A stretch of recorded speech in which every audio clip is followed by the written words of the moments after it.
the new sensation of Netflix, Blue Eye Samurai, is what we're here to talk about. Yep. You guys seen it? Yes, I honestly don't call it Blue Eye Samurai because whenever I think of Blue Eye Samurai, I'm thinking of a Yu-Gi-Oh card, put samurai. I like to call it the Japanese Mulan. Oh, Japanese Mulan. Because that's essentially what this story was. But Really? Why would you say that? I feel like it's a completely different story. Well, I wouldn't say it's complete. Okay, I'm being hyperbolic. Of course, there's a lot more layers to it than just being Milan, but essentially, and it deals with the main themes of a woman being, well, it plays with the themes of at least women having a certain role, but then taking a role that's more what you consider more masculine, but then challenges the idea of like, just because you're doing this sort of masculine thing, does that, like, are you forced to be stuck to that construct kind of a thing? So that's why I consider it kind of like Japanese. And, you know, the Japanese themes, they have different ways of looking at it. So that's kind of the aspect I saw. Interesting. From it. So I don't know. I feel like it's completely different. Anyways, this is one of the best shows that's come out in a long while. Best animations I've seen. Like, no doubt. Like, I really love this show. When I watched it, I completely binged it. So that's good. Yeah, I couldn't stop. I was just like, this is great. Like, yeah. What you guys think overall? I mean, overall, yeah, I definitely enjoyed it. I love the mature theme, and I just love it because it's like we're starting to get more like, because you know with an animation, you know, like there's always adult animations, and it's like we rarely.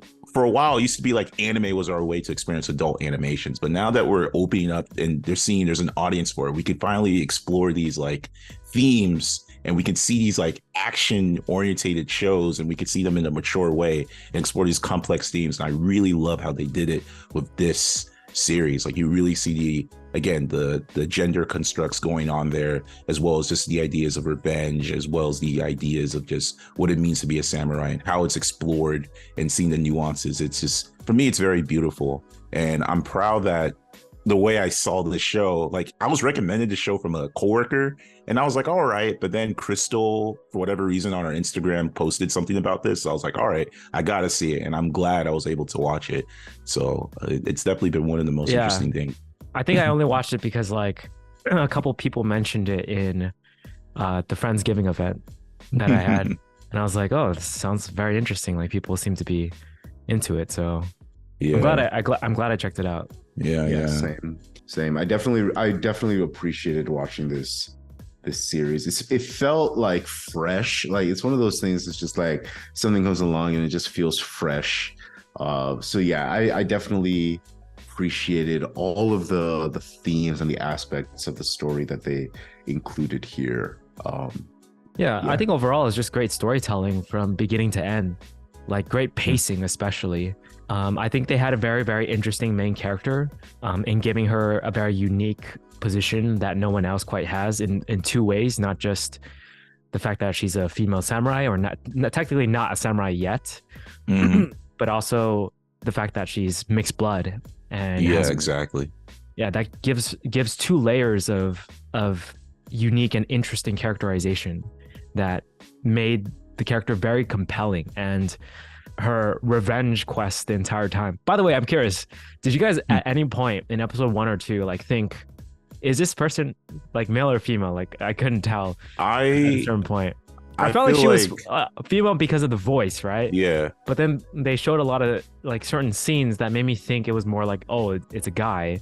In the first episode, like I don't know, certain scenes made me think that way. But I'm pretty sure at the end of the first episode, that was the part where she's naked, and then that's when the hand guy sees her at the end. But I'm saying like in the middle of it, you know? Oh, in the middle of the first episode. Because I think they obviously made that like as a question, right? Oh, is this person male or female?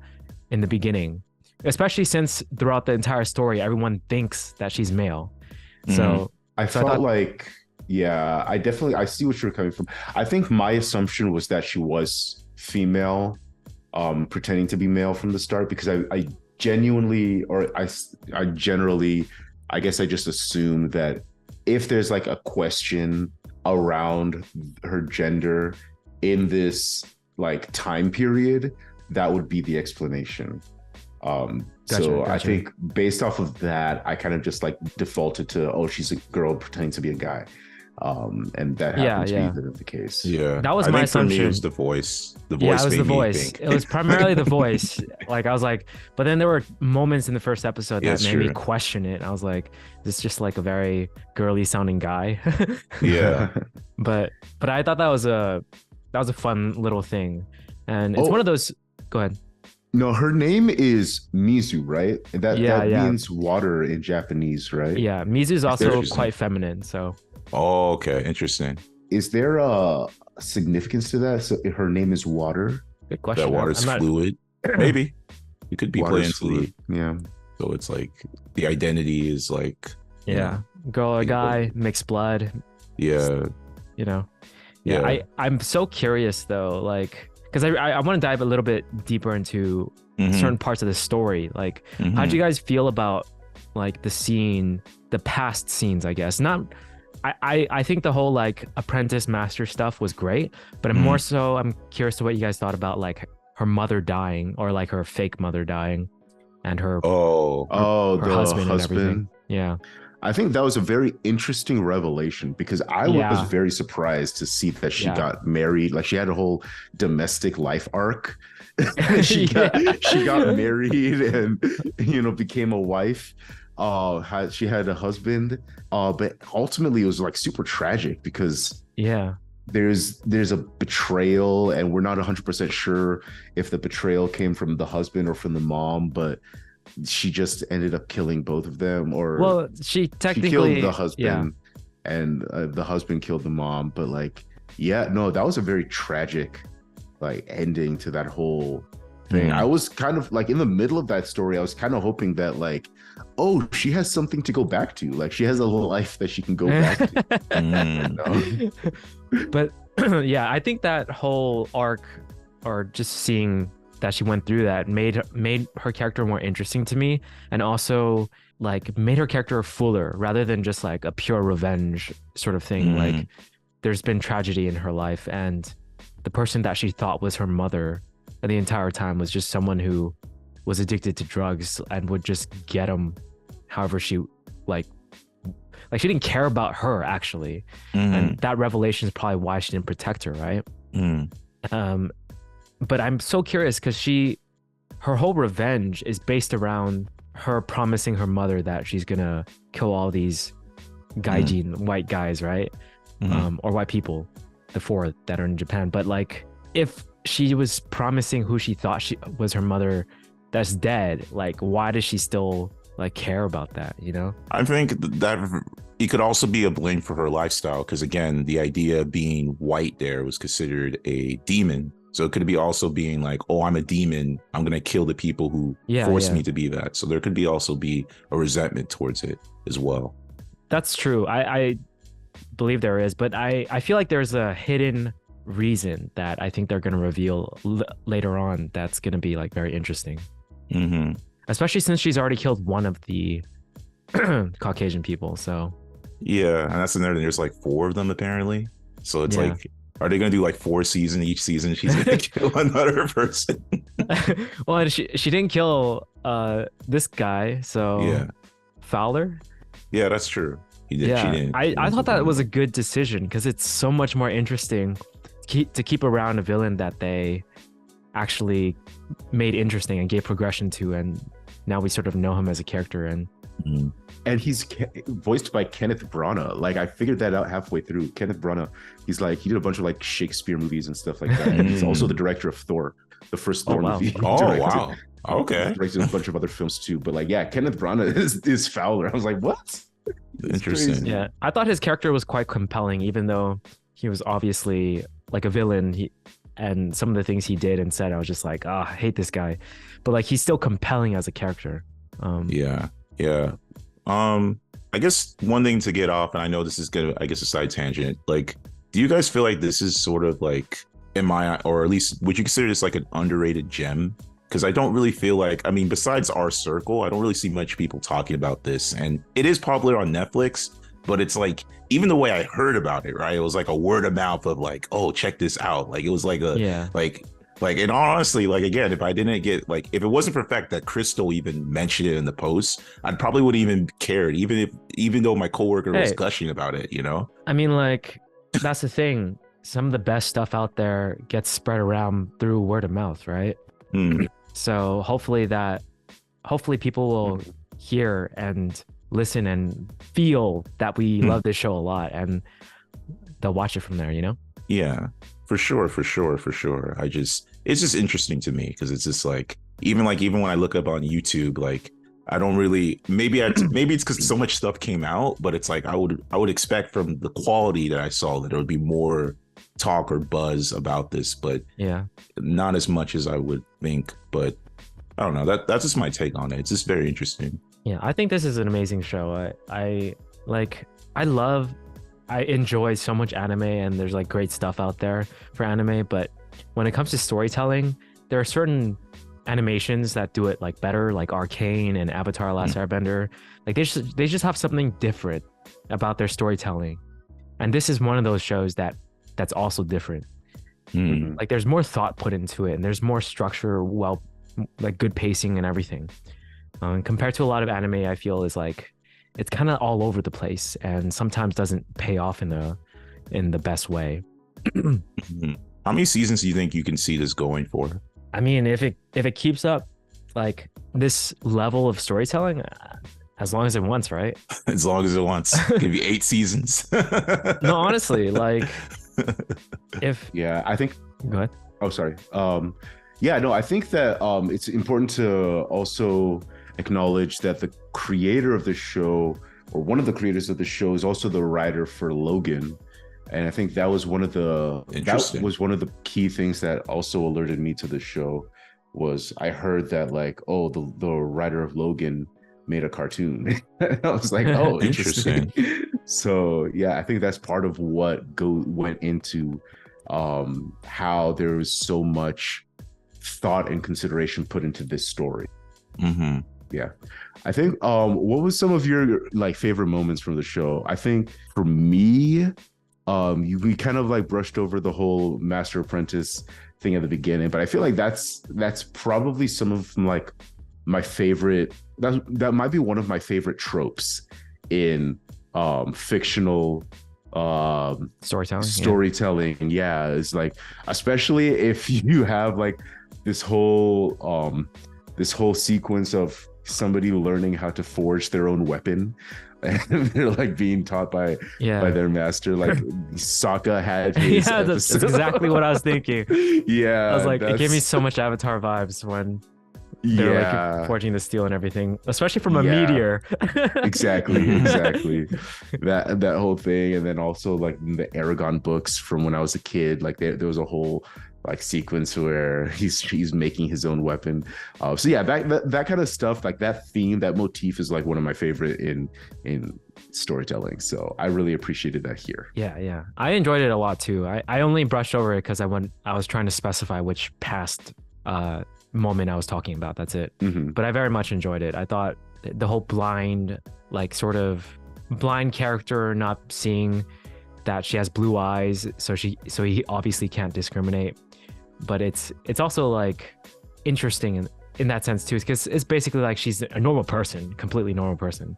Like, but he also knows that she's a girl. Yeah. Even though she's pretending to be a boy. And she wanted to tell him, I think, like straight up, but I think he already knew, so he's just like, it doesn't matter. Right. Yeah, I just like that it's similar to what's it called? Oh my God, I'm forgetting that movie. But basically, the idea is like she could just survive all these wounds. Like she gets wounded so many times, and then she just walks it up. Like that's where the cartoon aspect of the show comes into play. Is like she gets stabbed like 3 times in one fight, and she's like still winning. She's like literally she's Samurai John Wick. There we go, John Wick. She's Samurai John Wick. Like literally, there's a fire going on. There's like a giant fire. How the hell is she surviving with all these wounds and the fire burning a village? It's ridiculous. But all seriousness, like the biggest thing I really loved was just seeing the dynamic, or her rival. Her rival was really cool to see. Yeah. And I'm glad they didn't make them a couple. I was worried they're gonna play off that aspect of like, oh, I mean, because they They kind still of could. did. They still could Yeah, though. like there was a lot of implication there. I feel like that's low-key where it's going. I think personally, I think when they played it out, that couple scene, it seemed like it was explaining her identity because it seemed like it would also seems like she could also be into girls. So it was like guys, that was him, and then girl could be someone else. So, but either way, the point is they didn't play it out in this season, and I like their rivalry, and I'm hoping to see will that character with them her going to Britain. That's what I'm supposing, right? Britain's the Yeah, place she's going probably. to. Yeah. Will the people in Japan that she left off, will we see their stories, or is it just done after that? So we'll see. I'm pretty sure we'll still see it because I'm forgetting her name, but Brenda Song. Brenda Song's scary. yeah, princess. like she's obviously trying to be the top, right? Mm, Yeah. That's gonna be an interesting story. Like her story was interesting. I can't say it was my favorite, primarily because I guess I don't resonate with like that whole princess goes rogue type of story just because it's like Yeah. I feel like it's too easy. It felt a little too easy, you know? I mm. feel you. I feel like it's hard to criticize properly from like a male perspective, but it did feel like it felt like I don't know, it felt like so much privilege just like being exercised and like and I think they kind of like a couple of characters mentioned it is like yeah, literally every other person in the world would want what you have and Yeah. you're like throwing it away because Yeah. you feel like you don't have enough freedom. And ironically, in the end, like she got pushed towards that anyways, and Mhm. she preferred it over and she Over like the freedom that Tigan yeah. was talking about. Yeah, which So she is kind of chose, yeah. yeah, it was a really weird story arc, I feel, for her. It wasn't bad, it was entertaining to watch, but she also got that one person killed, and I was like, oh, I mean, it's not her the fault. old man. Yeah. Not just the old man, but the girl as well that warned her. Yeah. Oh, Yeah. So it just seems like she's like this character that we're supposed to root for in some ways, but she's just getting people around her killed that are like trying to do good, and she's just still complaining and like I don't know. There's just something about her that I don't quite like, I guess. Yeah. Maybe Mhm. that's the point, right? I don't know. Maybe it's the point. Yeah, maybe. I don't know. Yeah, I don't know. I feel like what I like about even her existence into the series is just a good story in general. Is like the main character has one lifestyle, and every other characters is almost like parallels to their lifestyles of like what they could be or what they Yeah. destruct. And I That's a really good like point. that as well with everything with her. That as much as she was a princess, is kind of a parallel to our main character of like, okay, Yeah. their upbringing's different. So that's why they see the world this way, and then this person's upbringing, and that's why That's they a see good the world point. this way. So her story I- has more purpose than just her story alone. Yeah, exactly. It's a foil Exactly. to our main character. So that was one thing I liked about it. Yeah, I like their interactions a lot. That was Mhm. something I enjoyed seeing. Exactly, as well as things they learn from each other. I feel like Yeah. some of them interact with each other. They learn things from each other, which was also beautiful. Yeah, I also like that I don't necessarily agree or completely like Mizu is interesting to watch, but I feel like she's very flawed, and that Oh, yeah. I can't root for her all the time. That's true. Mm. Like I just feel like she makes a lot of decisions that are too impassioned by revenge. Yeah. Mm. Although I feel like at the end she I feel like I don't know. I feel like she kind of resolved some of those revenge issues though at the end. Because Yeah, like, yeah. I mean, she didn't kill him. I mean, yeah, only because he can take her to the other people, but there's still definitely some like, oh, that moment when she wanted to try to be more like a samurai, like yeah, exactly. yeah. And then there was like a moment I remember that line where she's talking to I believe she was talking to the rival character. She's like, it's not about being a samurai or a revenger or something like that. There's a line where she mentions it's like it's not about like I don't have to identify myself with these things anymore. And it was like, and then they just continue going on, which was to me an interesting Yeah, moment and- as a character. And that moment of her like forging the sword halfway, just into the resource, Mhm. and saying like, "Oh, if I come back, I can make the sword." Yeah, that was a good moment too. Mhm. Just like Yeah. taking everything, putting everything into that fire. Yeah, that was dope. I like the symbolism. Yeah, that was good. One thing I do want to mention was they didn't have cameras at the castle or something like that, The what? Oh, the mirrors. or was it mirrors? Yeah, the whole like system of mirrors that he was. Yeah, it was like one of those weird, Oh yeah, yeah, yeah. goofy things that don't really make a lot of sense. In theory, that it could work if like they're very, very good with it, but it seemed way too long. I don't For know. him Maybe to be able to like watch her as she's going down each tunnel and like switch. Like, come on. That's like a feat of engineering. That yeah, probably. The whole like castle taking the castle episode was so crazy. Like she should have died like 17 times. Yeah. That was definitely one of the episodes that made me feel like, okay, I gotta suspend my disbelief. It's just Yeah. like, okay, Yeah. just watch it for what it is, you know. But it was still fun. It was fun. It was- to yeah, watch. it was so fun. fun. It was entertaining. Yeah. Yeah. Just that logical side of me was just like, okay. And then take a break for this episode. Yeah, the other episodes are not that bad. Yeah. But yeah, it was a lot. There was a lot of stuff. I think it was interesting seeing the Taigen relationship with the princess at the end. We kind of touched on. I'm curious, so she's alone now, right? Like going to London, she's just with her and Fowler. Yeah. So yeah, I'm curious because I feel like Taigen is there with Hands guy? No, Hands Yeah. guy. Well, Hands no, Hands guys with the master, I think. Oh, okay. So they're together. Taigen is by himself, and then yeah, okay. So if she's going to London with Fowler, I guess they've just got to like introduce a bunch of new characters because Yeah. yeah, that I'm low-key. I don't know how they combine these storylines unless somebody goes to follow her or she comes back pretty quickly. But I feel like the whole season is gonna have to be in London. Yeah, we'll see. Yeah. I mean, I really hope that a season 2 comes out. Have you guys heard any official? Yeah, they said it was season 1. So, you're talking about would there be a season 2? Yeah.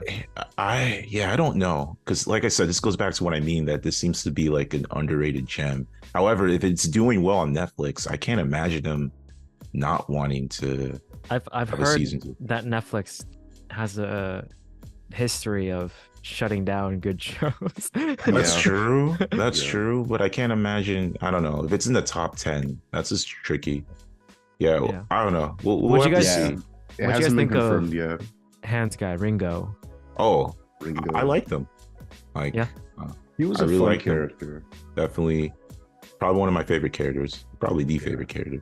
Yeah, that's good. Yeah, just even though you can say his want is sort of like trivial in a sense of like, oh, I just want people to see me as great. Same time, it's just, I feel like he played a really good role for her life.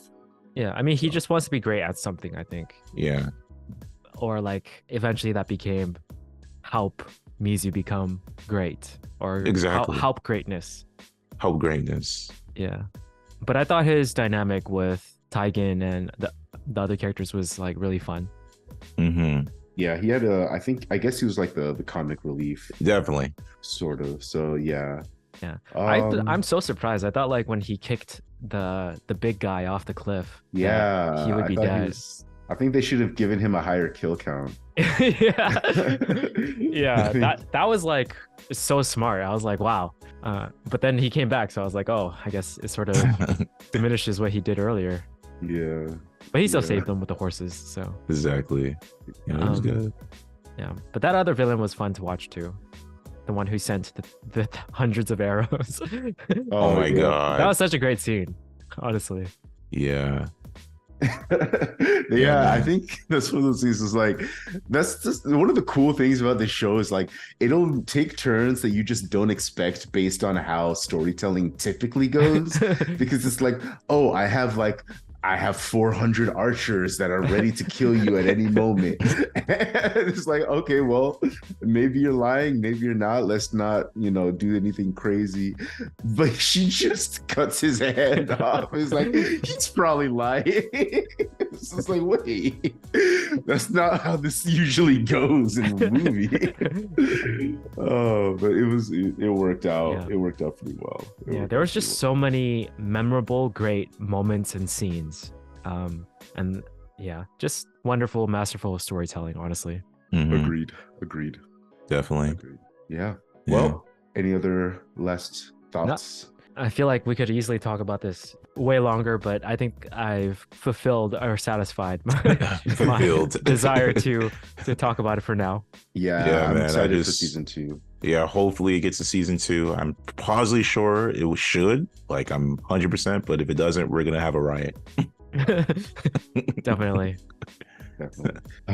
I feel like we'll probably get Arcane season 2 before we get Blue Eye. Oh yeah, of course. Arcane season 2 has been announced to come next year. So yeah, but November next year, so literally Yeah, I know. a year from now. So yeah. So, All right. Let us know your thoughts on Blue Eye Samurai down in the comments below, and we will catch up with you later. Peace.